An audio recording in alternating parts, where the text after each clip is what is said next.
Oh my!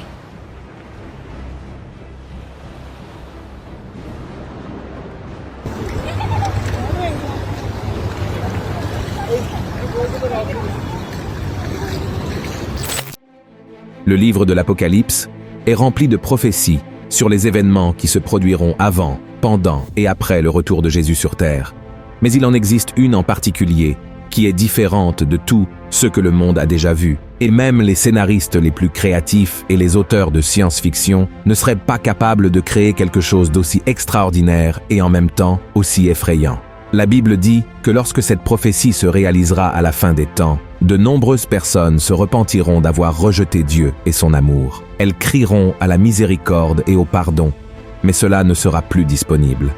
Avant de révéler cet événement futur qui laissera le monde stupéfait, vous devez connaître 5 autres événements intéressants de la Bible qui ont déjà eu lieu ou sont sur le point de se produire dans un avenir très proche. Ensuite, nous verrons ce qui sera l'événement prophétique le plus terrifiant pour tous ceux qui ne sont pas avec Jésus. Avant de commencer, je voudrais vous demander de vous abonner à ma chaîne. Il vous suffit de cliquer sur le bouton « S'abonner » qui se trouve ici sous la vidéo et d'activer la cloche de notification pour recevoir directement sur votre téléphone les prochaines vidéos que je publierai. D'accord? Alors, commençons. Le premier événement est la visite de l'ange de la mort. Également connu sous le nom d'ange destructeur, cet être céleste est venu sur terre vers l'an 1300, après que le pharaon a refusé d'accéder à la demande de Moïse de libérer le peuple d'Israël de l'esclavage en Égypte. En raison de cet acte de désobéissance, Dieu a envoyé 10 plaies à cette nation, humiliant son peuple et chacun de ses dieux païens. Ces 10 plaies comprenaient le Nil se transformant en sang, des grenouilles couvrant la terre, des infestations d'insectes, la mort des animaux, des Égyptiens contractant des maladies cutanées, une obscurité totale pendant 3 jours, et enfin, la visite de l'ange de la mort.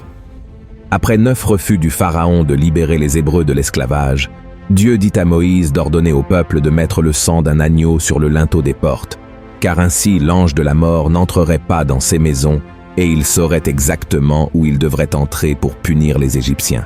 Ainsi, le peuple d'Israël fit exactement comme Dieu l'avait instruit, et à minuit, l'ange de la mort tua tous les premiers-nés dans la terre d'Égypte, le fils du pharaon et même les premiers-nés des troupeaux furent tués.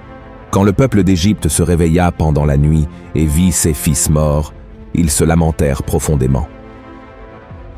Le deuxième événement, la vision des profondeurs de la terre. Ce phénomène créé par Dieu s'est également produit dans l'Ancien Testament et a également eu Moïse comme protagoniste. Après que le peuple d'Israël eut été libéré de l'esclavage et marchait dans le désert, un homme nommé Coré mena une rébellion contre Moïse et son frère Aaron alors qu'ils conduisèrent le peuple vers la terre promise. Coré conspira contre Moïse et exigea que tous soient autorisés à servir en tant que grands prêtres, même s'il n'y avait aucune instruction de Dieu à ce sujet. Il trouvait injuste que seuls les 2 frères aient un accès direct au Seigneur, et il ressentit une telle envie qu'il amena un grand nombre d'Hébreux contre eux. Dieu fut tellement irrité par cette attitude égoïste qu'il dit à Moïse qu'il déverserait son jugement sur Coré. Et comme il n'y eut aucun repentir, Dieu dit à Moïse d'ordonner au peuple de s'éloigner de Coré et de ses partisans. Alors, le Seigneur ouvrit la terre devant Coré, sa famille et ses alliés, et tous furent engloutis dans les profondeurs de la terre, avec tout ce qu'ils possédaient. Ainsi, ces personnes descendirent vivantes dans la tombe, et ensuite, Dieu referma cette crevasse, et tous disparurent du milieu du peuple d'Israël. Le troisième événement, l'émergence des 2 témoins. Cet événement biblique particulier est une prophétie du livre de l'Apocalypse qui se déroulera pendant les années de la Grande Tribulation. Ces 2 témoins seront 2 hommes qui n'ont jamais connu la mort, c'est-à-dire qu'ils pourraient être Enoch et Élie, 2 fidèles serviteurs de l'Ancien Testament qui ont été enlevés au ciel de leur vivant. Beaucoup croient également qu'il pourrait s'agir d'Élie et de Moïse, car ils sont apparus avec Jésus lors de la transfiguration.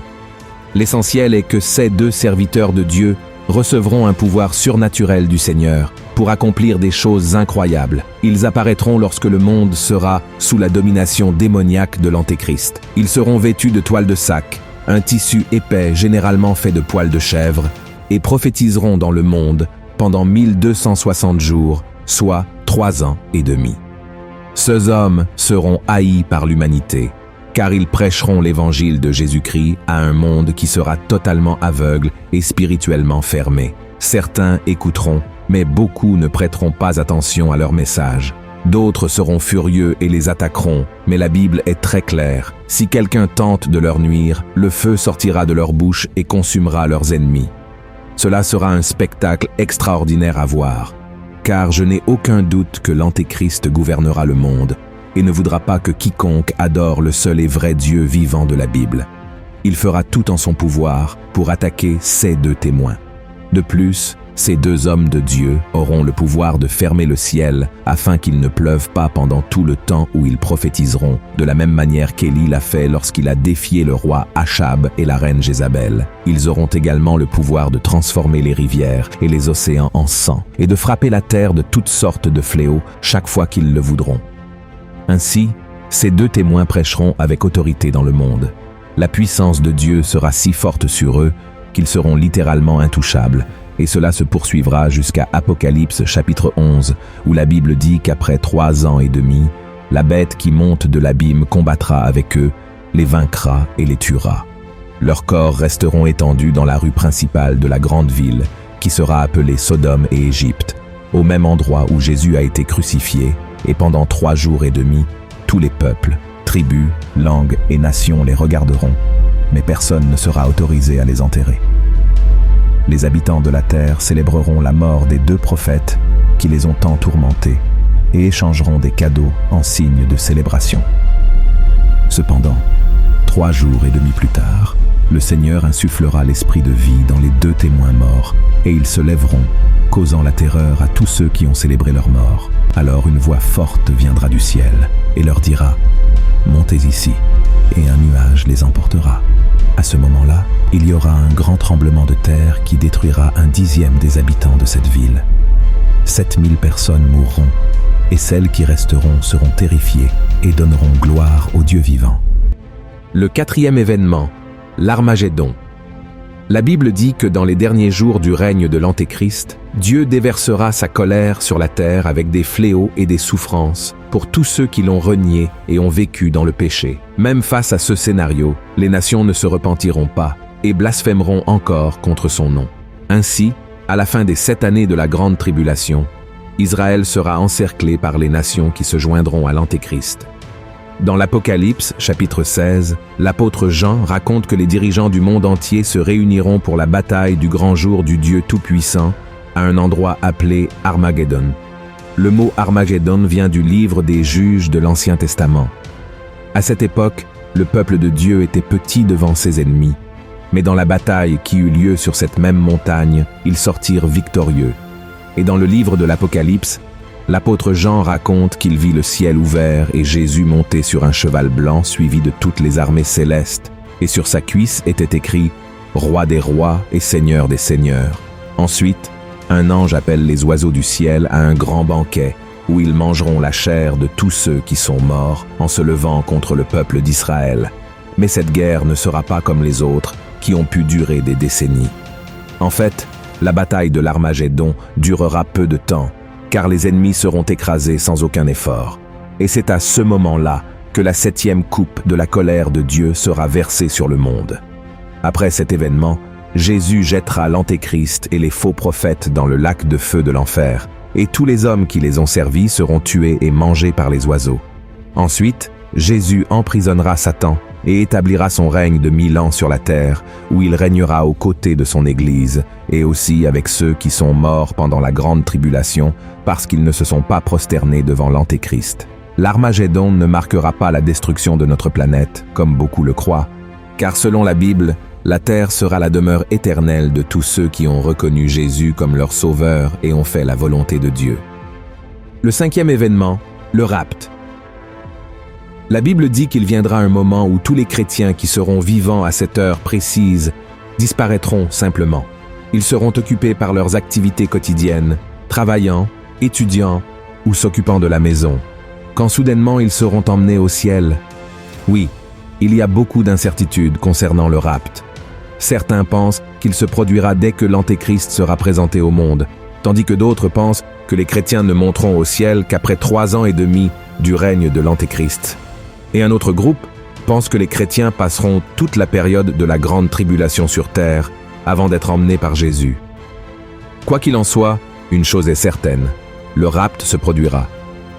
Dans Matthieu chapitre 24, Jésus en a parlé, disant aux disciples qu'au bon moment, 2 hommes seront dans le champ.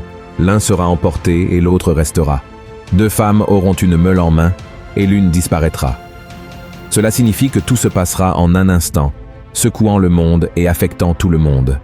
Et ceux qui resteront en arrière, malheureusement, devront faire face à la dure réalité des derniers jours, tandis que ceux qui sont en Christ seront remplis de joie et resteront en présence du Seigneur pour toute l'éternité. Et ainsi, nous arrivons à la fin des 5 événements extraordinaires qui se sont produits dans la Bible ou qui doivent encore se produire. Et cela nous conduit à la prophétie la plus redoutable de toutes, l'arrivée des 4 anges démoniaques du fleuve de l'Euphrate. Et tout cela se produira lorsque les anges du Seigneur commenceront à sonner les 7 trompettes de l'Apocalypse. Quand la première trompette sonnera, une pluie de feu mêlée de sang sera jetée sur la terre, brûlant un tiers des arbres et toute l'herbe verte.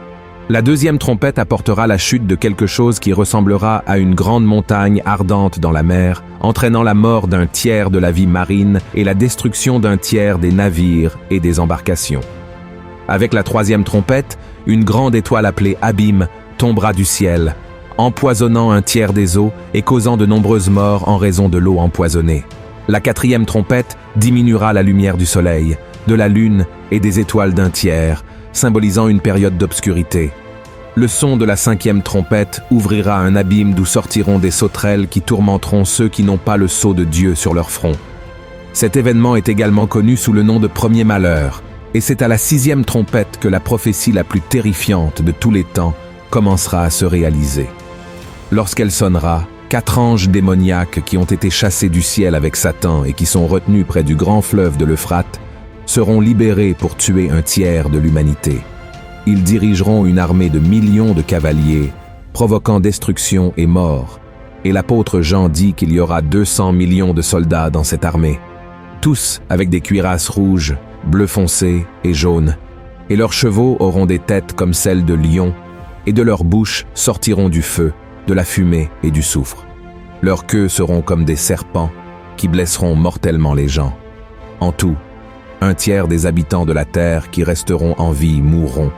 Et cet événement marquera la dernière chance de repentance que Dieu donnera aux gens avant qu'ils ne soient condamnés à passer l'éternité en enfer. Mais ils ne se tourneront pas vers le Seigneur et continueront à adorer leur faux Dieu. Frères et sœurs, je sais que ces événements sont presque impossibles à imaginer, car ils vont bien au-delà de notre compréhension humaine, mais sachez que la Bible ne se trompe jamais et ne ment certainement pas. Tout cela est très effrayant, mais si vous remettez votre vie à Jésus et vivez selon sa parole, le Seigneur vous préservera du jour de l'épreuve et vous emmènera vivre l'éternité à ses côtés dans la Nouvelle Jérusalem, un royaume où il n'y aura ni peur, ni douleur, ni mort, ni larmes. Vous n'avez pas besoin de vous inquiéter du moment où tout cela se produira, mais plutôt de savoir aux côtés de qui vous serez quand cela se produira. C'est pourquoi approfondissez vos connaissances de la Bible. Marchez selon la parole du Seigneur et ne vous laissez pas tromper par ce qui se passera dans le futur. Amen. Si vous avez apprécié ce message, partagez-le avec vos amis, votre famille et abonnez-vous à ma chaîne. Je vous attends dans la prochaine vidéo. Que Dieu vous bénisse puissamment.